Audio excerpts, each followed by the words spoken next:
Welcome to the Humanizing Palestine lecture series hosted by the Rutgers Law Center for Security, Race, and Rights.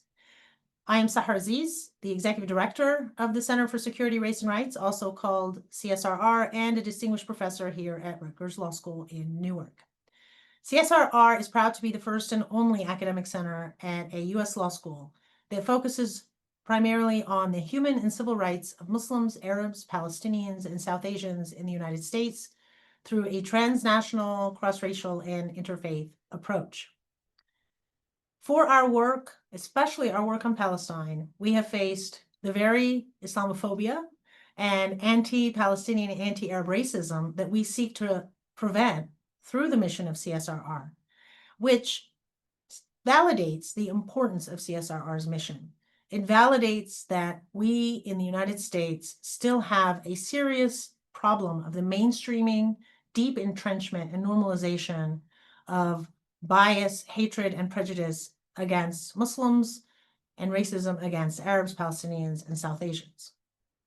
And we believe here at CSRR that the best antidote to hate is education. And for that reason, we are proud to host this lecture series, the Humanizing Palestine lecture series, in an effort to expose those who choose to be exposed to experts and scholars who have spent years of their professional lives researching and writing about law, policy, and politics related to our mission statement or within our mission statement.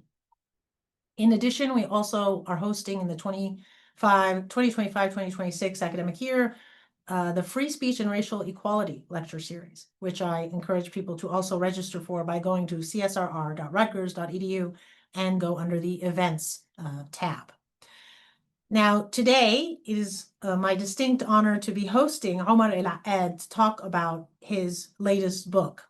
But before I do, I want to show a few slides that demonstrate the facts of why we are hosting the Humanizing Palestine lecture series and why CSRR is so committed to ensuring that racism against Palestinians decreases, ideally stops, especially in the United States, but also abroad in Palestine and across especially the Western world and in Israel.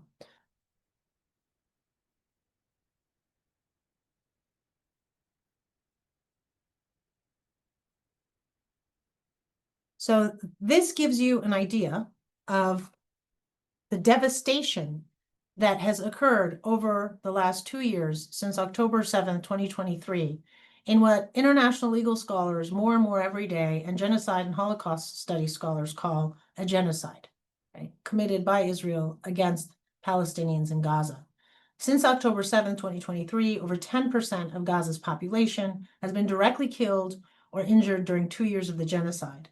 The Gaza Ministry of Health has reported, as reported by OSHA, states that at least 67,000, and the numbers have increased. People have been killed. 20,000 or more of them have been children, which is about 30% of fatalities, and over 169,000 Palestinians have been injured. There are tens of thousands presumed dead under the rubble. We also have 1.9 million Palestinians, which are about 90% of Gaza's 2.1 million residents, have been internally displaced. Roughly 69% of Gaza's buildings have been damaged, generating rubble, estimated to equal the volume of 12 Giza pyramids. And reconstruction of the territory is estimated to cost around $30 billion. Moreover, Israel has caused maiming, health system collapse, and long-term harm to Palestinians in Gaza because Gaza is on the brink of collapse, so Gaza's health system is on the brink of collapse as a result of nearly every hospital being bombed, and 12 of the 36 hospitals, only 12, remaining partially functional, and over 70% of medical facilities have been destroyed or severely damaged. More than 10,000 Palestinians have undergone amputations, many without anesthesia due to medical supply shortages caused by the blockade imposed by Israel on Gaza, and thousands of those amputees are children, Palestinian children. Chronic illness, untreated injuries, and child malnutrition are surging in Palestine and Gaza, with experts warning recovery could take decades. And finally, We have intentional mass starvation that is caused by the state of Israel and supported politically by the US and also funded by the US, causing 40% of the Palestinian population in Gaza going days at a time without eating in the latest blockade, which was this past summer, 2025. More than 54,000 children in Gaza are malnutritioned, and among newborns in the affected area, about 1 in 5 were born premature or with a low birth rate. So the long-term consequences of what many of us concluded, and what the ICJ is now investigating, is a genocide, has caused childhood starvation that will cause lasting harm, including smaller brain and organ development, chronic illness, and shorter life expectancy. Survivors will complete fewer years of education and face greater poverty. Starvation also alters gene expression, embedding effects biologically. And in Gaza, experts warn the next generation of Palestinians will face increased disease, mental health struggles, and lifelong socioeconomic setbacks. And again, all of this is essentially making life in Gaza uninhabitable and exterminating, at least in part, intentionally, Palestinians in Gaza. And that is separate from the ethnic cleansing that we have seen that is being perpetuated by the state of Israel. So I wanted to bring out those facts, and those are just a fraction of the devastating facts on the ground we're seeing in Gaza, because it's very important for people to understand that it is this humanitarian crisis, it is this genocidal level of harm that motivates students and faculty and academic centers and scholars to educate the American public about why it's so important to stop funding a genocide in Gaza, and why it's so important for the American public to be engaged and learn about what's happening in Gaza. Because without our money and without our politicians' political support and our elected officials' support, this genocide could have been stopped over a year ago, if not sooner. So with that, we are delighted and privileged to host a journalist and a writer and an author who has written a really remarkable book, a very moving book that kind of puts all of this into a broader perspective so that we can think about what our role is in attempting to stop this genocide in Gaza or other genocides, whether it's in Sudan or Congo or other parts of the world, particularly when our government is directly involved and when our taxpayer dollars are directly funding one side of the genocide. So it is my distinct pleasure to host Mr. Omar El Akkad, who will be presenting his book. One day, everyone will always have been against this, and I'll just show you the book here, and it's actually, the title is longer. It's One Day When It's Safe, when there's no personal downside to calling a thing what it is, when it's too late to hold anyone accountable, everyone will have always been against this. Omar El Akkad is an Egyptian-born author and journalist who grew up in Qatar and Canada and now lives in the United States. He is the author of the award-winning novels American War, named by the BBC as one of 100 novels that shaped our world, as well as What Strange Paradise. And his nonfiction debut that we are talking about today is he is a two-time winner of both the Pacific Northwest Booksellers Award and the Oregon Book Award. His books have been translated into 13 languages, and before turning to fiction, Mr. El Akkad worked as a journalist covering global conflicts, the war on terror, and social justice issues, with reporting featured in outlets such as The Guardian. So we are so honored and so privileged to have you, Mr. El Akkad, today to talk to us, to educate us. And again, not everyone is going to agree, but the whole point of academia is for us to debate ideas, to discuss ideas, to think provocatively and critically. And for that, we are fortunate to have you, Omar, today with us. The virtual floor is yours. Thank you so much, Professor Aziz. That was far more generous than I deserve. It's a privilege to be here with you, and I'm going to keep this part of it very, very short because I very much want to spend as much time as possible talking with you. Um, Thank you everyone for coming to this. Um, so my name's Omar. I am a writer. I should say that the number of events I've done, I've now learned how special and unique the event is going to be based on whether, when my name is pronounced by the person introducing me, they pronounce the ayn or not. So thank you for that. I get that very rarely. I very rarely get Omar El Akkad. Um, I I made the mistake earlier of looking up other people who've done this series, and I must admit it is somewhat daunting to be by a very wide margin the least academically accomplished and probably the least accomplished person to be part of this, but nonetheless I'm grateful for it. I was thinking a little bit about sort of what I wanted to say in these first 10 minutes to try and frame um, my relationship to the subject matter. Um, and I was, as I often do, because it's what I do for a living, I was thinking in terms of narrative, in terms of storytelling. And then that's essentially what I'm going to be talking about today is storytelling. Um, and I was thinking about something that happened a very long time ago, I think more than 30 years ago now, when I went on a school trip. Um, I was born in Egypt. My father had to get out when I was 5, and so I ended up growing up in Qatar.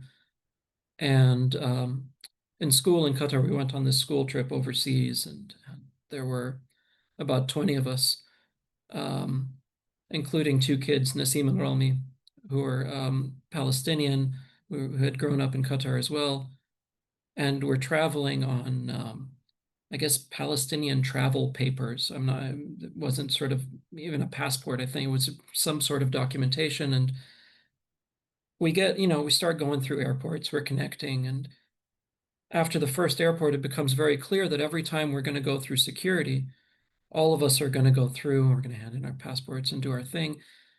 And then Nasim and Rami, we're going to wait for them because they're going to be taken into a different room, and this is going to repeat itself over and over again. And of course, anyone who's familiar with the situation is not going to be surprised by any of this.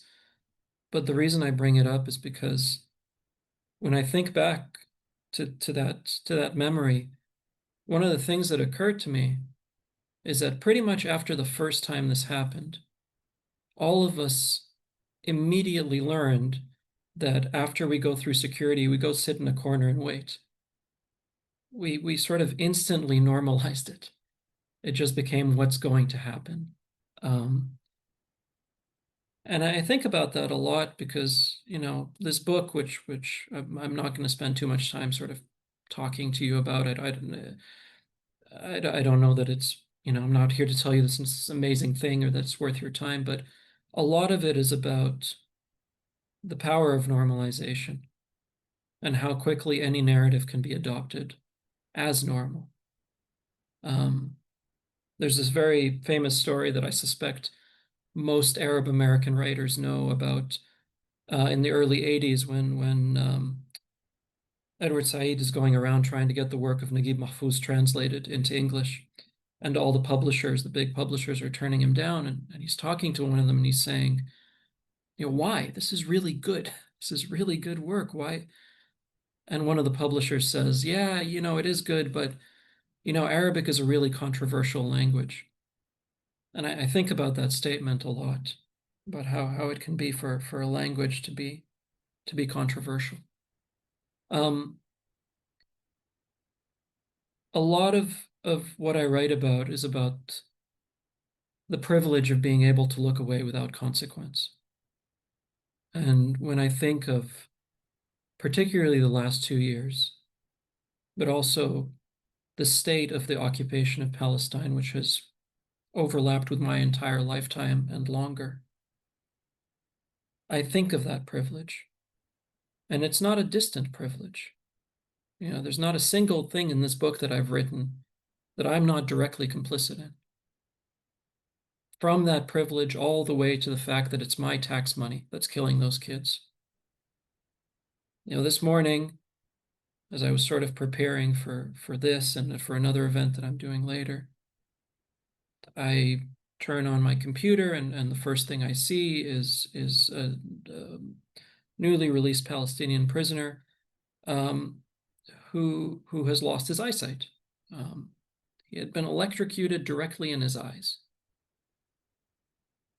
And I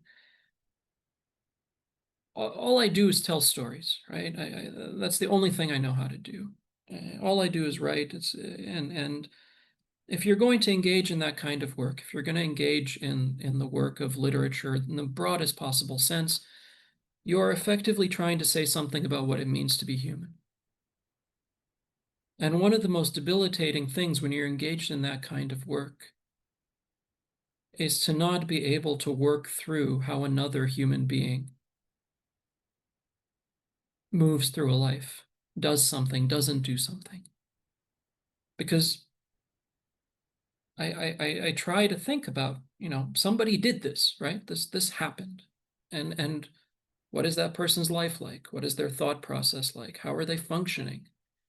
And I hit a brick wall. And that's a very dangerous thing for a writer. And I realize how incredibly flippant the use of the word dangerous is in terms of writing about something like this or thinking about something when somebody has actually experienced this. And I also realize that I bring up this story because it's what I saw this morning. I have a story for every day of the last 2 years. And in every instance, and this is the thing that I have seen, I've been on the road now for the better part of 6 or 7 months on book tour for this book. And this is the thing that comes up with so many people I talk to at these events, is the notion of being fundamentally changed by having seen these things. I can tell you, and I'm sure everybody on this call has their moments in their life when they can say, I was one person on one side of this and I'm another person on the other side. I can tell you, for me, for example, hearing Hind Raja beg for her life shortly before Israeli soldiers shoot up her car at least 355 times, killing her family members, and then killing the medics who came to try to rescue her, that I'm a different human being on the other side of that. But there's also an immense element of privilege in being able to say that in the first place, while living on the launching side of the bombs, while living in the heart of the empire. Because it implies that there was always this privilege of looking away that has now sort of been demolished. But it was there. And a lot of this book is about that, is about this idea of how central that is to every colonial narrative. Every colonial narrative. This notion that this is confined. This is just over here. This is just this group of people. This is just this situation, which is always a fraudulent narrative. It is always a fraudulent narrative. And I think one of the things I've seen over the last 2 years, and especially this year being out on the road and talking to people, is the immensely daunting after effect that kicks in once you decide to reject that narrative.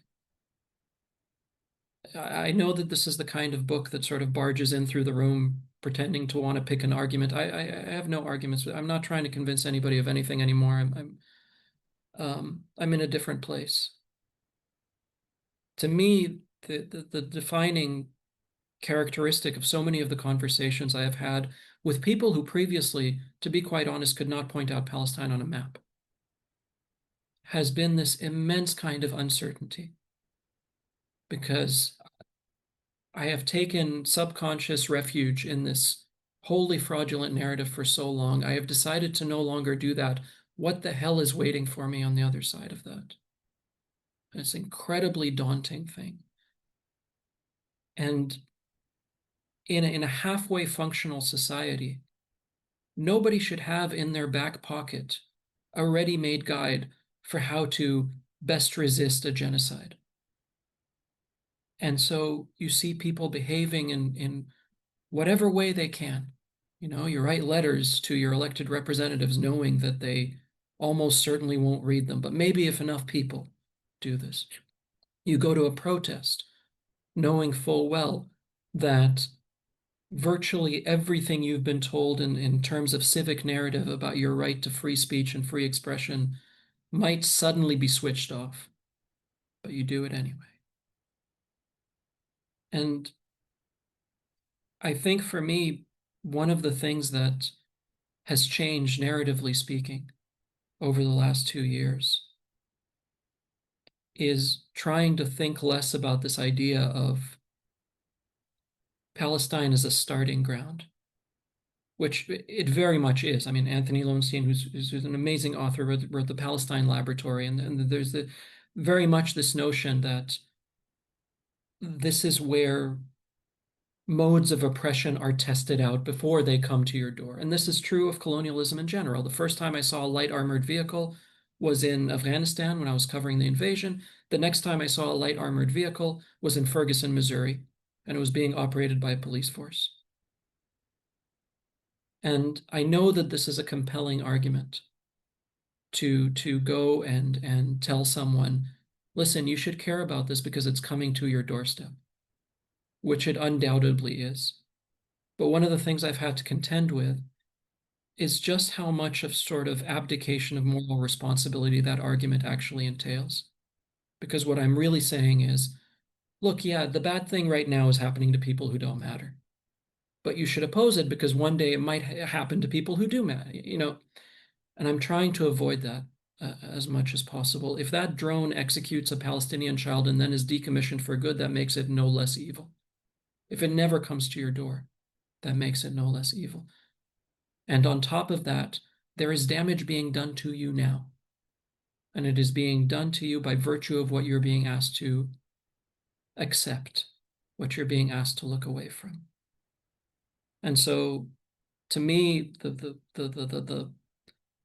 defining narrative of living in the heart of the empire and watching my tax money do this has been this sense of just how easy it is to look away. And I don't know that there's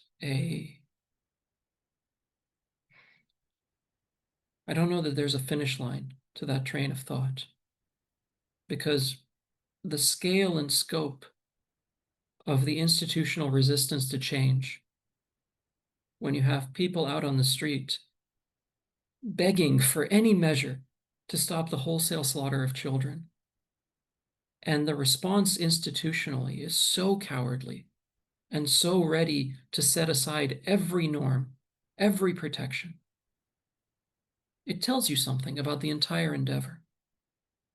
I can't tell you the number of times at various book events I've had people come up to the signing line who are journalists at the biggest newspapers in this country, who are disgusted with how their media organizations are behaving and have no idea what to do about it. Do I quit my job? Do I try to start something else? What do I do? The scale and scope of the thing that they are starting to come to terms with is so large that it becomes very difficult to think of a counter narrative. And that's one of the reasons that I'm grateful for this opportunity, for example, is that we get to tell stories and we get to talk about this. Because I guarantee you that there's not a single protection. There's not a single protection in the heart of empire that withstands this. If we are willing to set it aside, if we are willing to just shut up about this, we really don't believe in any of these things. And we see this with students. We see this with the people who risked everything early on and who I'm sure are going to be validated one day in the history books, but right now can be brutalized in every way possible. That has been sort of the defining narrative experience of the last 2 years. I have rambled. I'm going to stop rambling. But thank you for this. Thank you for this opportunity. Thank you, Omar. It's refreshing to have a journalist and a literary author, contribute to our conversations, because I do think that, at a time when the humanities are under such assault in our country, and they've been that way in the United States for a few decades, you remember why that area of that discipline is so important when you hear people who are so skilled, right, in that area and in storytelling. So I wanted to, I really enjoyed your book. It was very thought-provoking. And I admittedly connected with it as an Egyptian American, someone who was also born in Cairo, but I left at a very young age, which you did too. You just stayed in the Middle East, and I went westward to the United States. And one of the quotes I'm just going to read, and I was hoping you could explain a little bit more about your perceptions of Canada and the United States, and I assume also Europe, the Western world, coming from a region of the world that has yet, that seems to be cursed by internal and external forces who simply do not want the people to self-govern, whether it's their own authoritarian dictators or the external actors in the foreign countries who support these dictators. And the whole Arab Spring and all the literature that arose from that is just lamenting that curse. So you write, in the unfree world, the free world isn't a place or a policy or a way of living, it's a negation. National anthems and military flyovers and little flag lapel pins are all well and good, but for a life stunted by a particular kind of repression, the driving force will never be towards something better, but away from something worse. The harbor never as safe as the water is cold. And then you go on to talk about how I wanted for that other place. I wanted for the part of the world where I believed there existed a fundamental kind of freedom. The freedom to become something better than what you were born into, the freedom that comes with an inherent fairness of treatment under law and order and social norm, the freedom to read and write and speak without fear, and more than any of these things, the freedom to be left alone. And it's 2025, October, and we have been facing the complete opposite experience here in the United States, especially since the fall of 2023, for those of us who are Muslim, Arab, and Palestinian, and the allies of Palestinian human rights. And then since January of 2025, for a much larger swath of Americans, after the arrival of the Trump administration 2.0. So can you tell us about how that, this perspective that you have, and of migrating from east to west, from Middle East to North America, and the different experiences you've had, how that bubble perhaps has been popped, and why, or were you disillusioned from the beginning? Yeah, it's a really interesting question. Many years ago, if you live in a place like Qatar, particularly in the 80s and 90s, we didn't have record stores or libraries or bookstores. Essentially, most of the culture is imported in. A parent goes on a business trip and they come back with whatever CDs you ask them to get, that sort of thing. And I remember maybe the most scared I've ever been at an airport, which is very embarrassing when I tell you what this story actually is. But we're coming back from the US, and while I was there, I was a huge basketball fan, and I had bought Dennis Rodman's autobiography, and I had slid between clothes, hoping that, if they inspect the bags when we come back to the airport, they wouldn't see it, because on the back of the hardcover of the Dennis Rodman autobiography, this is a very weird detail, it has his bare butt on the back, so we're going to the airport, and I'm terrified of what, we'll get deported and that sort of thing, and this is essentially the experience of living in a place that has that kind of censorship regime. One of my defining sort of experiences of growing up is holding magazines to the light to try and see past the black ink that had been used to sort of censor whatever it was that was too dangerous for me to read. And so when I talk about this idea of somewhere else being a negation, um, that's what I'm talking about. I thought I understood the United States. I sound the way I do, right? I grew up on the culture of that part of the world. And now that I live in the US, I wake up every day and realize I do not understand this country in the slightest. But I didn't need to back then, right? Because it didn't matter what it was, it mattered what it wasn't, right? And when I first get to Canada, I have this story in the book about this notion of, like I go to the library because somebody told me that Naked Lunch is this mind-blowing book and you got to go get it. And I'm going, and I'm equally terrified as I was when we were trying to bring that Dennis Rodman autobiography into Qatar.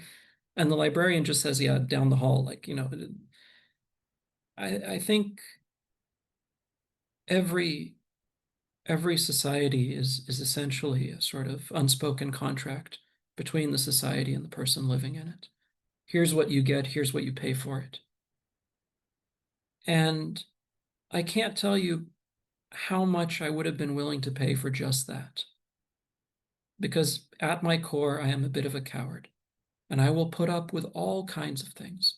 And I am so many people's like friendly brown friend, like I have that threshold is so high because in exchange, I get to be left alone and I get to read the book and and I think one of the defining experience, I keep coming back to, the defining experience of the last 2 years because I feel like a fundamentally different human being.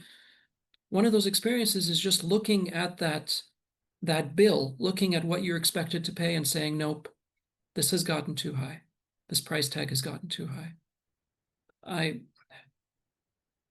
I was traveling for the European leg of the book tour, and I was terrified because it was in the beginning of the Trump administration, and obviously all bets are off. And I end up going to see this immigration lawyer in Portland because I want somebody on standby when I'm flying back, in case everything goes wrong.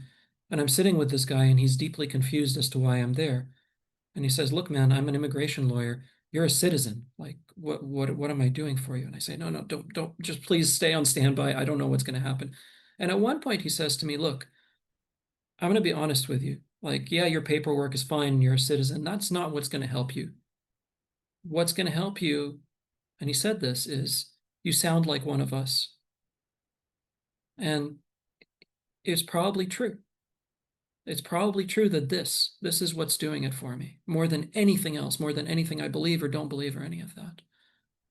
And I think that once you become aware of that, it's very difficult not to think in those terms. And what has changed for me is not what the promise of the West is. The promise of the West has always been the same, which is not this, not this thing that I grew up with, not the censorship.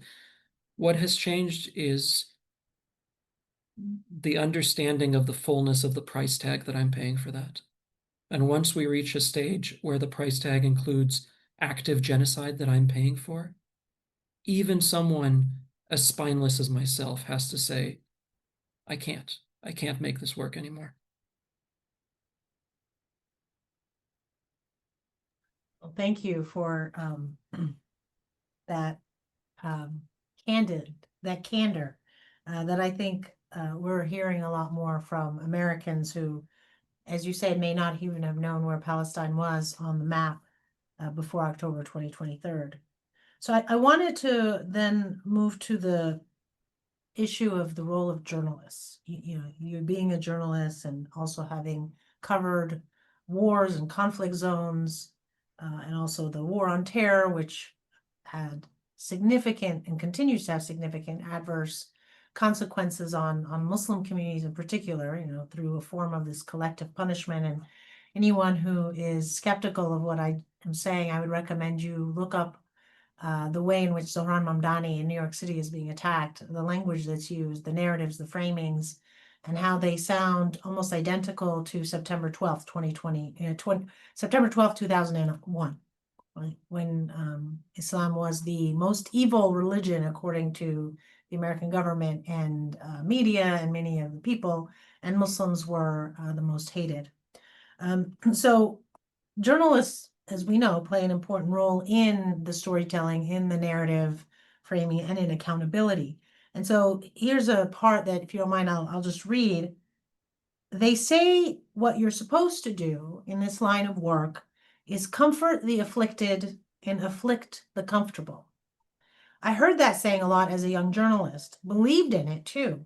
It's a quote originally from a piece of fiction spoken by a character who can't stand the press. There's always been a contradiction at the heart of this enterprise. In the modern, well-dressed definition, adhered to in one form or another at almost every major newspaper, the journalist cannot be an activist, must remain allegiant to a self-erasing neutrality. Yet journalism at its core is one of the most activist endeavors there is.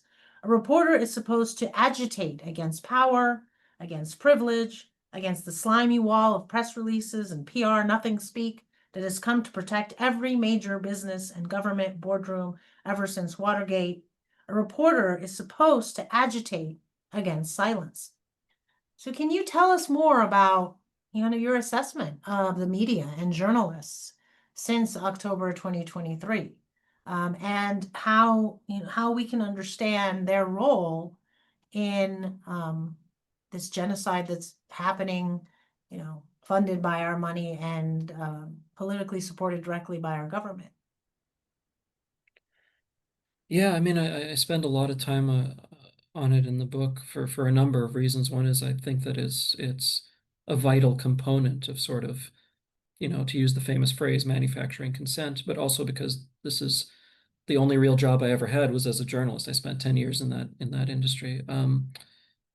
Around the time of the launch of this book, I was driving home from one of the events and I was listening to, I think it was NPR. There was this interview, and it was an interview with a researcher who she studies Medicare, and this was during this sort of ongoing attack on trying to cut funding, and the interviewer referenced something that a Republican lawmaker had said about Medicare, which was something to the effect that 50% of all Medicare expenditures are fraud, which is a fantasy. It has no relationship with reality. It's just something that this person felt they could say, and so they said it.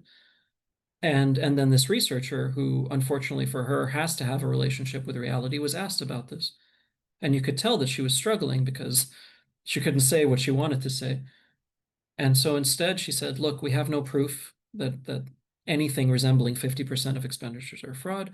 When we do our research, we find that in some cases, 5% can be attributed to billing errors.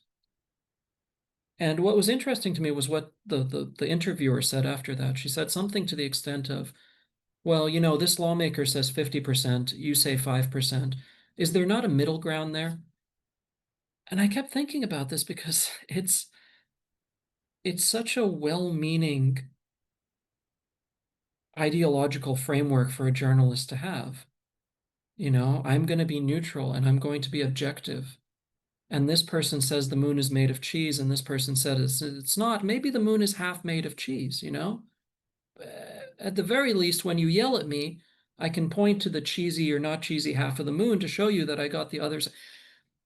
And it's such a brilliant way of thinking about journalism when the playing field is even and when everybody is behaving in good faith. And that is clearly not the case. It's when it's not the case, that becomes not just ineffectual as a mode of journalism. It starts to do the opposite of what journalism is supposed to do. And, I spend a lot of time in the book talking about bad reporting, about bad journalism, talking about the use of passive language, right? Some people are killed and their killers are named. Some people collide with a bullet. And this isn't a Palestine thing. This is every black motorist who's ever been shot by a cop, right? There was an officer-involved shooting. Reporters generally are pretty smart, and the entirety of their job is to figure out what's going on. And so this isn't incidental, right?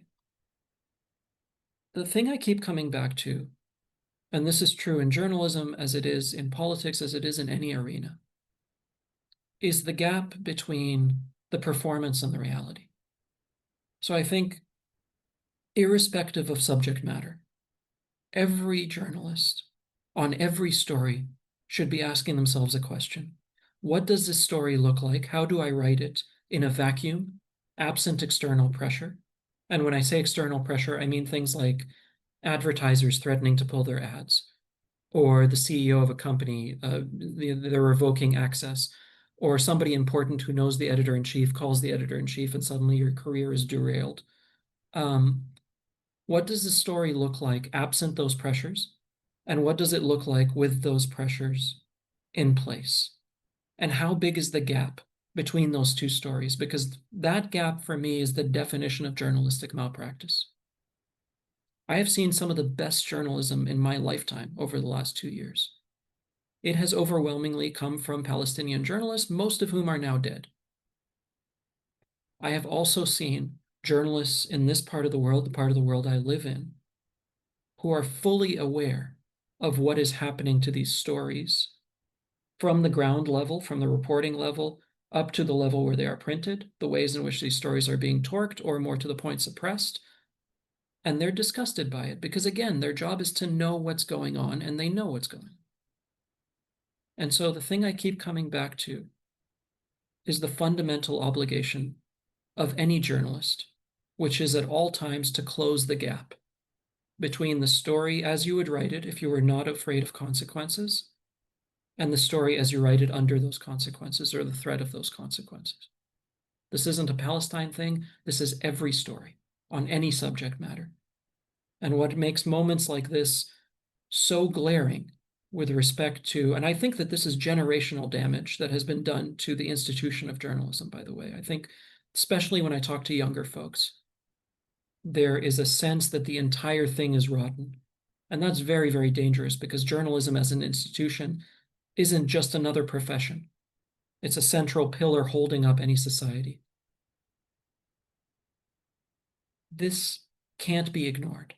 The reason this moment is so glaring is because that gap becomes so obvious and so equally glaring. And once you see it, you can't unsee it. And I really do think that the amount of cowardly passive language, the amount of suppression of storytelling, all of that has done some real long-term damage to the entire institution of journalism. That's deeply troubling for a variety of reasons, one of them being that I think most journalists are trying very, very hard to do a good job. And I think, yeah, I think this will ripple for generations to come. As a consumer of that, I tend to agree, consumer of the journalism.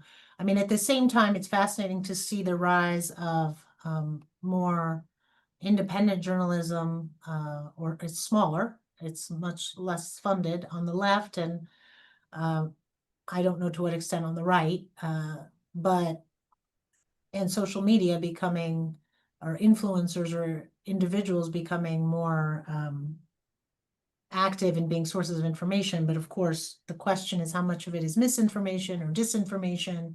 And I always have the concern of, if it's not a professional journalist who's been kind of trained, or an outlet that has the systems in place to ensure that they are not even inadvertently sharing false information, misinformation, disinformation. But I do think that we have seen the consequences of the lack of a quote unquote free press, not necessarily because it's unfree due to government intervention, well, that could get increased in the coming years, but just by the monopolies, right? The very few large conglomerates who own so much of our media.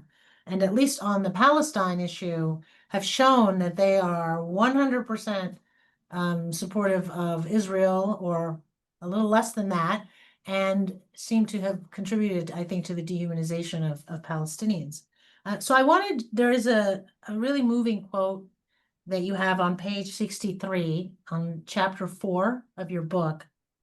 And I was hoping that you could read it, and then perhaps kind of give us some context as to how to understand it, why you included it. And in some ways, I see it as kind of the core, the kernel of this book, or of the thesis of this book. Absolutely. This is the very awkward part where I try to bring up the PDF of my own book as I talk to you and make it look seamless, like I had this all planned when I clearly did not. All right, absolutely. When the past is past, the dead will be found not to have partaken in their own killing. The families huddled in the corridor of the hospital will not have tied their hands behind their backs, lined themselves against the wall, shot themselves in the head, and then hopped into mass graves of their own volition. The prisoners in the torture camps will not have penetrated themselves with electric rods. The children will not have pulled their own limbs out and strewn them all over the makeshift soccer pitch. The babies will not have chosen starvation. When the past is past. But for now, who's to say they didn't? Who can truly be sure but the killers and the dead?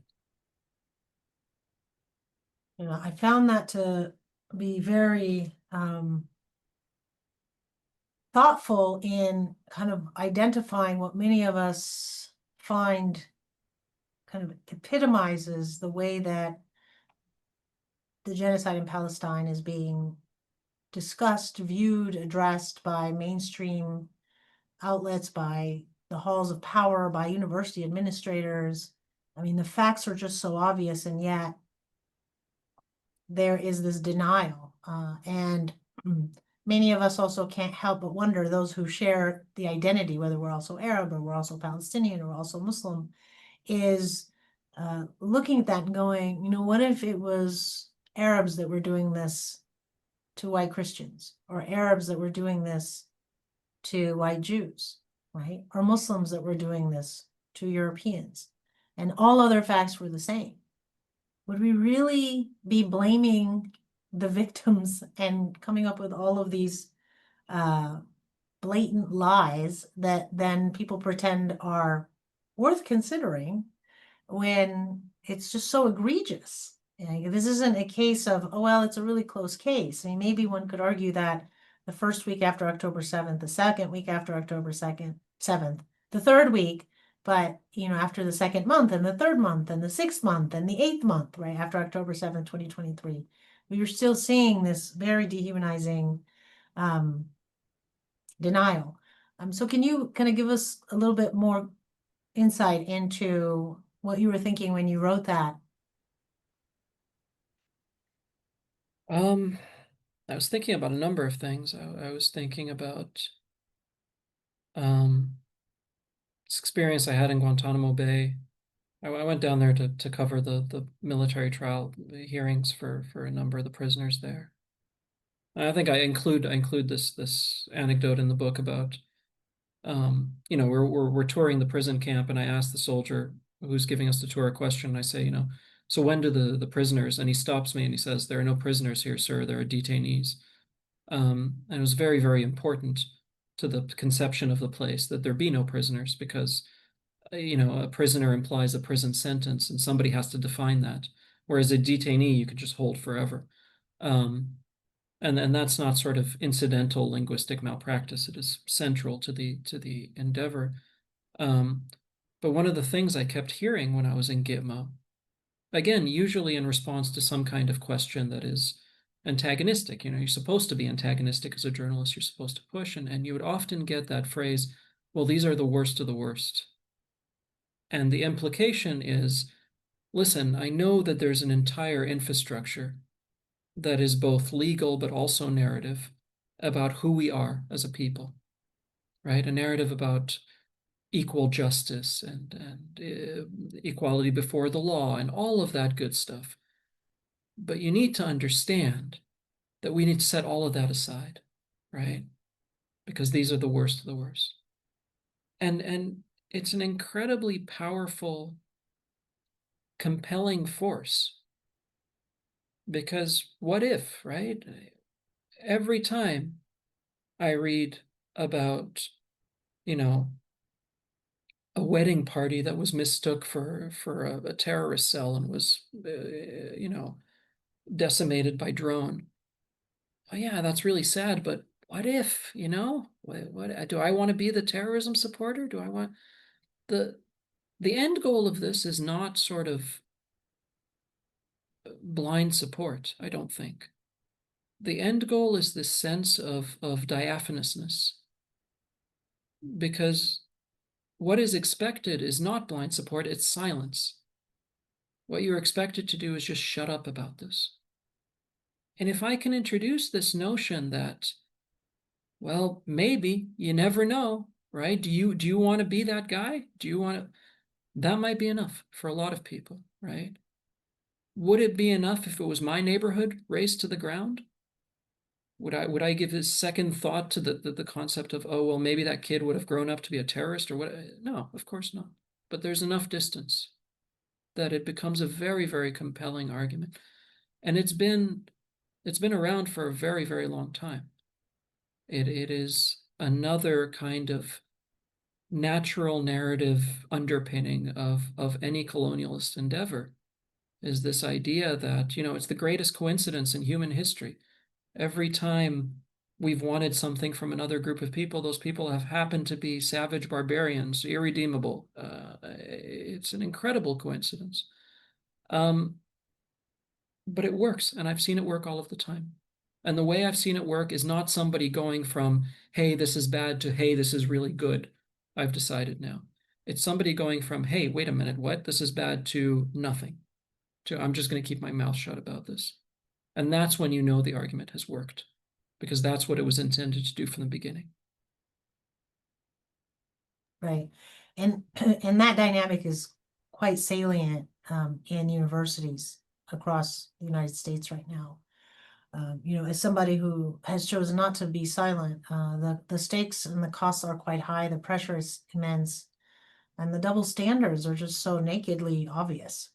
I think what really stands out in the university context is the way that certain groups of people are so privileged when they claim to be unsafe, or they claim to be upset, or they claim to reject other people's speech or disagree with it.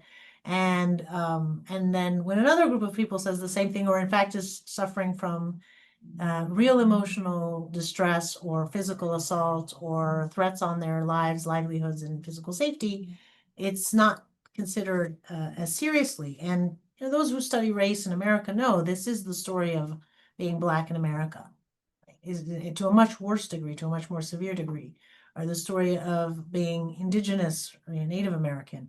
But this mentality continues on the issue of Palestine. And so I think it's important for us to kind of name the problem, which is that universities are mirroring the same type of disparate treatment and not equal value to human dignity and liberty and rights in the US, especially when it comes to pro-Israeli Zionist students who self-identify as Jewish, and Palestinian Arab Muslim or Black or brown students who self-identify as pro-Palestinian or anti-genocide or pro-human rights. And I think the silence has really been deafening on that double standard by the bystanders, by the observers, right? Maybe for some of the same reasons that the journalists have struggled. So it is a kind of endemic problem, and I think we need to just name it, right? We really need to name it. And hopefully we can also start overcoming it by having communities from privileged groups exercise that privilege in a way that equalizes things, right? So that we're not simply just benefiting from it, but we're taking responsibility and saying, I do have a privilege. Society has granted me these privileges on account of how I look, or what religion I am, or what my national origin is, or how much money, my wealth or my education level. And I am going to exercise that to create a more equitable society, right? And make sure that privilege isn't abused against another group that is usually non-white or non-Judeo-Christian, right? And non-citizen. So, well, thank you so much for providing that insight, the thoughtfulness, the candor. If folks have not read the book yet, I highly recommend it. One day, everyone will always have been against this. And it also, I think, made me think about reparations. Right? And at some point, we have to have that conversation earlier rather than later. But it is not enough to simply lament that a genocide has happened and lament that tens of thousands of Palestinians have been killed and all of Gaza has been nearly destroyed. but to also demand that they be treated the same way that other victims of genocide have been treated, especially those who are from Europe, right? That they also get reparations. So one of the reasons why we host, Mr. El Akkad and also the others in our Humanizing Palestine lecture series is to ensure that there are different perspectives in the so-called marketplace of ideas. And that, in fact, we do not allow, or we do not at least accept, and are not complicit and silent in the face of oppression and repression of speech, simply because it expresses ideas that does not align with those in power or those who support Israel and the Israeli military's current genocide in Gaza. And in order for us to do that effectively, we rely on our supporters, those who benefit from the programming, who learn from it, even if they don't agree with the ideas, even if they don't agree with all of the content by the speakers, but that they find it an important contribution. And so please be a supporter of the Center for Security, Race, and Rights by going to csrr.rutgers.edu and press the donate button. And please give generously and consider being a monthly supporter. I would also recommend that you read our report, Presumptively Anti-Semitic, Islamophobic Tropes in the Palestine-Israel Discourse, because it addresses some of the common fallacies that are leveled at Muslims or Arabs or South Asians because they are critical of the state of Israel or political Zionism. And it also argues for more collaboration and more social justice work between Jewish communities and Muslim communities. So we don't fall into that zero-sum game. And then finally, consider registering for our next event, which will be about for Humanizing Palestine, which is called From Apartheid to Democracy, a blueprint for peace in Israel-Palestine, where we'll be hosting, this is a book talk, and we'll be hosting the authors Sarah Lee Whitson and Michael Omerman. And I think it will be equally provocative. And finally, also follow us on social media, Rutgers CSRR, and subscribe to our YouTube channel. And with that, thank you so much, Omar El Akkad, for your generosity of time and expertise and candor, and making us appreciate why we should continue to fight to protect the humanities. I think this was a perfect case study of why the humanities are so important. We were so privileged to hear your perspective. Thank you. Thank you so much.